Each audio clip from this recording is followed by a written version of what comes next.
Uh, on the last day of June 1907, a special correspondent for the Antwerp-based Dutch language newspaper, Het Laatste Nieuws, filed a dispatch from London. He reported on a diplomatic visit by the German Kaiser, as well as the revelries of a sporting party from Ghent and some British parliamentary activity. Midway through the column, he turns to what his subheading dubs a serious matter. Next to me lies a piece by Mark Twain, the American humorist who currently resides here, about the Congo, King Leopold's Soliloquy. My readers know how I feel about the English agitation against the Congo. This book is adorned, if one can call it that, with a number of photographs of hideously deformed and horribly abused natives. If these pictures, repulsive as they are to look at, speak the truth, then in all honesty, the forbearance of the English people is totally misplaced, and each day we wait to put an end to this wretchedness is an affront to any nation that calls itself civilized. In helping me translate this passage, Joke Cardew of Leiden University in the Netherlands confirms its ambivalence. The author associates Twain's satiric essay with what he perceives to be a hypocritical anti-Belgian propaganda campaign waged by the British.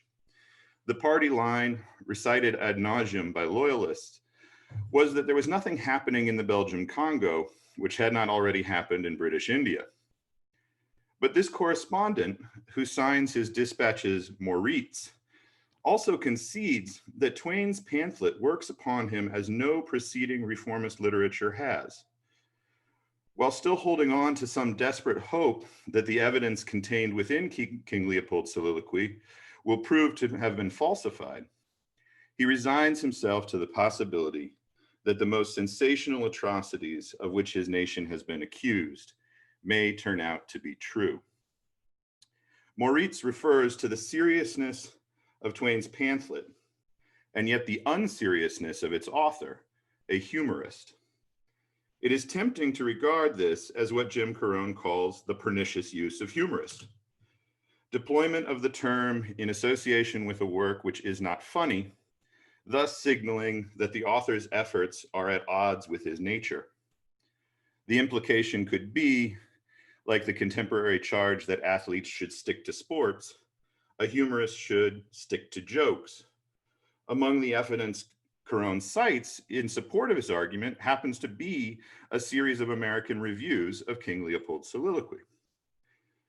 But Moritz does not dismiss Twain's essay because the author is a humorist.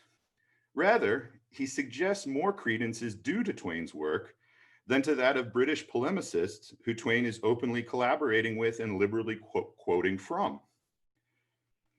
Perusing the Belgica Press archives, I was surprised to find that in the years surrounding the publication of King Leopold's Soliloquy, a week rarely passed in metropolitan Belgium without Twain being discussed by a prominent publication. Among all of these references, almost all of these references are reverential. The papers routinely excerpted funny passages from his work, recounted barbed lines from his speeches and interviews, and used his aphorisms, some of them apocryphal, as column filler.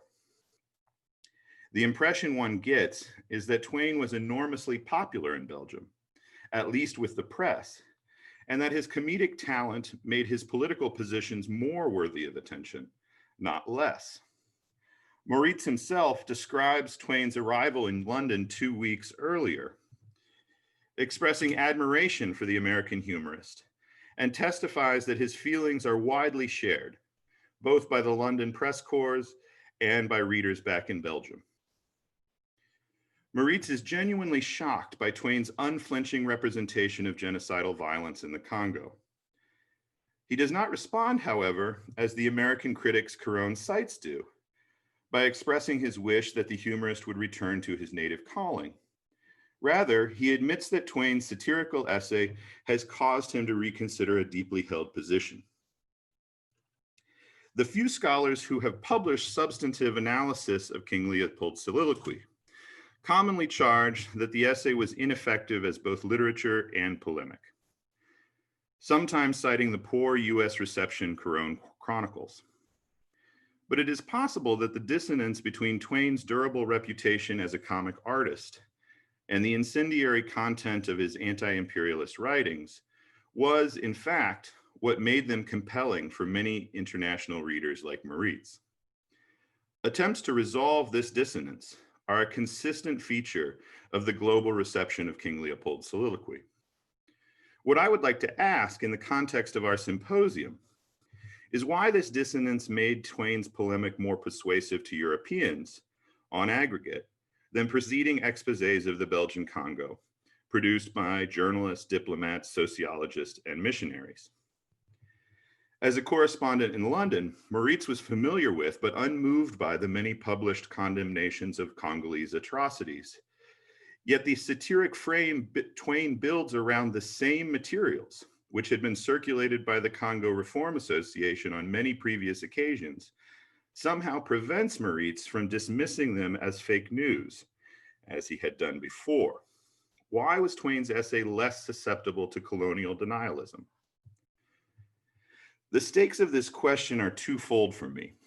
In the context of Twain's studies, I have argued in the essay Troll Fighting Mark Twain from the current issue of Mark Twain Annual, that during the final decade of his life, Twain used his insider knowledge of the US print industry, knowledge which he regarded as peculiar to himself, to manipulate the national press to specific partisan ends, as when he destroyed the electoral viability of Teddy Roosevelt's preferred running mate, General Fred Funston, in the summer of 1904.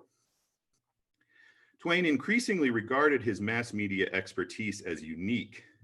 He sometimes signed his letters the oldest man in America, and he could reasonably claim that there were few active members of the American press who had firsthand experience in the Jacksonian print revolution, certainly none who could still leverage so vast a network of influential industry connections as Twain could. Following his 1895 global lecture tour, I believe Twain also came to believe that it was not just his age and fame, but also his cosmopolitanism, which secured for him a bully pulpit comparable to US presidents or other heads of state. He increasingly viewed his profession through the lenses of geopolitics, macroeconomics, and media technology, the forces driving the transition between phases of globalization, which Peter Sloterdijk calls terrestrial and electronic. In King Leopold's Soliloquy, I believe Twain has moved past merely trying to share his global imaginary with a large US readership, and is consciously testing his ability to wield cultural power across continents. In December 1905, the publisher and Civil War Colonel William D'Alton Mann wrote Twain a profuse apology for something he had printed in his Town Topics magazine. He was clearly concerned that he was in danger of being roasted, as General Funston had.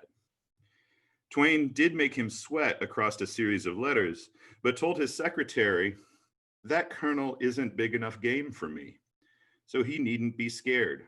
Czars and Leopolds are my quarry these days." Additionally, within the broader field of humor studies, I have argued that the foundational expectation of humor, that is, to produce laughter, has been reliably used to quantify, commoditize, and effectively defang the political speech of the popular comedians who we might otherwise consider Twain's heirs apparent, like Jon Stewart and John Oliver. This process I call neogliblerism, and as that name suggests, I am inclined to believe that it is historically coincident with neoliberalism. The effectiveness of Twain's late global media campaigns could help to clarify whether neogliblerism is a post-45 phenomena or a Catholic curse of comedy under capitalism, unabated by temporal or geographic boundaries. I don't pretend to competently answer either of these questions in this paper, but in the spirit of the symposia, intend to put them to my colleagues through suggestive examples from the international reception of King Leopold's Soliloquy. If the Belgian correspondent Moritz mistook Twain as part of an Anglo-American propaganda machine, he was not alone. The cogs in that machine had the very same impression. In the weeks between Morit's dispatches, Twain was the honored guest of the Pilgrim Society, a London-based members-only association dedicated to strengthening the cultural alliances between the UK and the US. Banquet programs featured a portrait of Twain surmounted by British and American flags, and the menu was illustrated with a sketch of the author in colonial garb. Unfortunately, while I've found descriptions of these documents, I haven't actually found reproductions of them yet. A reporter sympathetic to the society insisted the Pilgrims must adopt Twain as symbol of that commingling of British lion and American eagle, which they exist to promote. The Society's founder, Sir Harry Britton, introduced Twain by saying, "Here he is, still a humorist, still a moralist. His humor enlivens and enlightens his morality, and his morality is all the better for his humor. That is one of the reasons why we love him. Mark Twain is a man whom English and Americans do well to honor. He is a true consolidator of nations. His delightful humor is of the kind which dissipates and destroys national prejudices. His truth and his honor, his love of truth and his love of honor overflow all boundaries. He has made the world better by his presence." While Britton makes no explicit mention of King Leopold's soliloquy, his concern with reconciling Twain's moralism with his humorism, his anti-imperialism with his cosmopolitanism, mimics the angst of Morit's Review and many others. In his own remarks at the banquet, Twain acknowledges his presumed position in the world as a moralist. "I am glad to have that recognition," Twain says, "because I have suffered since I have been in this town." He goes on to make burlesque jokes about the causes of his suffering. But in the account of his speech printed in the Times, the reporter notes that the first peal of laughter came after this simple statement: "I have suffered since I have been in this town." Twain signals to his audience that some element of his moralism is controversial, and that criticism of it has circulated pervasively enough that he can presume it common knowledge, delivering a punchline based on this subtext alone. I contend that the cause of his facetious suffering is the pamphlet An Answer to Mark Twain, which appeared in Britain within days of Twain's arrival, thousands of copies delivered both to booksellers and directly to Londoners via the post. While authorship of the pamphlet was anonymous, the cost of producing and distributing an illustrated magazine as part of what we would now characterize as a direct marketing campaign led to an obvious conclusion. Leopold himself was behind it. Bruce Michelson, with whom I rarely disagree, argues that King Leopold's soliloquy has little bite as an attack on either the king or the excesses of imperialism, because Twain chooses a rhetorical device which underscores its own artificiality, theatricality, and hyperbole. Twain's Leopold is too much of a caricature, ranting for the benefit of an auditor whose presence is inexplicable and unimaginable, for readers to take him seriously as representation of a living sovereign. If I considered soliloquy only as a standalone work, I would agree with Bruce. But I don't think we can understand this work independent of its paratexts and intertexts, both those Twain excerpts and amplifies, and more importantly, those like An Answer to Mark Twain, which he anticipates will follow. The premise and form Twain chooses actively discourages readers from considering his work independent of its intertextual exchanges. For most of the narrative, Leopold is not, after all, addressing an anonymous auditor, but is ranting at and about real reports and testimonials. Written and photographic accounts of Congolese atrocity are the Yorick skull of King Leopold's soliloquy. With both his opening stage direction and the first lines of dialogue, Twain positions Leopold as a willing and worthy combatant in an ongoing propaganda war. In these 20 years, I have spent millions to keep the press of the two hemispheres quiet. And still these leaks keep on occurring, Leopold says, after he throws down pamphlets written by members of the multinational commission he had handpicked and voluntarily sent to the Congo, presuming they would whitewash whatever they found there. Even in the face of the overwhelming evidence presented in the exposés he reads and comments upon, Twain's Leopold retains confidence in his ability to manipulate the public reception, both in Belgium and abroad, and promises to suppress reformist literature, as he confesses he has done before. Twain believed Leopold's reach extended to the US, and in private correspondence accused several US publishers of suppressing work on Leopold's behalf. I have as yet been unable to corroborate those charges. But Twain characterizes Leopold as someone who, like himself, understands the imperialist agendas in the 20th century require transnational media strategies. Delivering a mass-produced rejoinder to the doorsteps of London residents within days of his most visible detractor arriving in that city is exactly the kind of thing King Leopold in Twain's soliloquy would have the capacity and the audacity to do.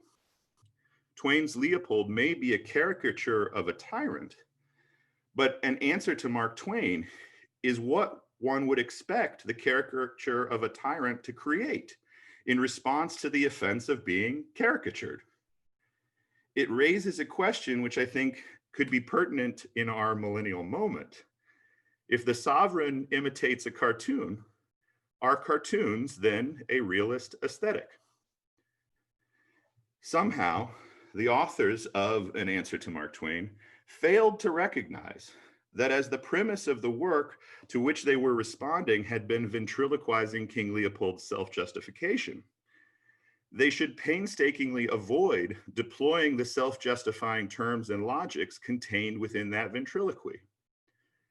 Twain's Leopold is transparently isolated, arrogant, delusional, heartless, and dismissive of the humanity and intelligence of his subjects, not just the Congolese, but Belgians as well. He believes wholeheartedly that his investments in the Congo's industrial infrastructure and his funding of Catholic crusades are adequate recompense for the genocide of 15 million Africans and the enslavement of 25 million more.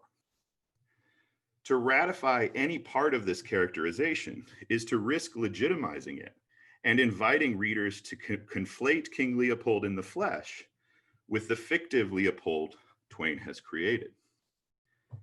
And yet, on 32 pages, more than 2/3 of the pamphlet, An Answer to Mark Twain actually reproduces quotations from King Leopold's soliloquy as an apparatus for organizing the documents which it offers as counterpoint, many of them tedious landscape photographs of depots, ports, and other infrastructure, which has transparently been built not to generously aid the Congo's economic development, but to facilitate the ruthless extraction of its natural resources.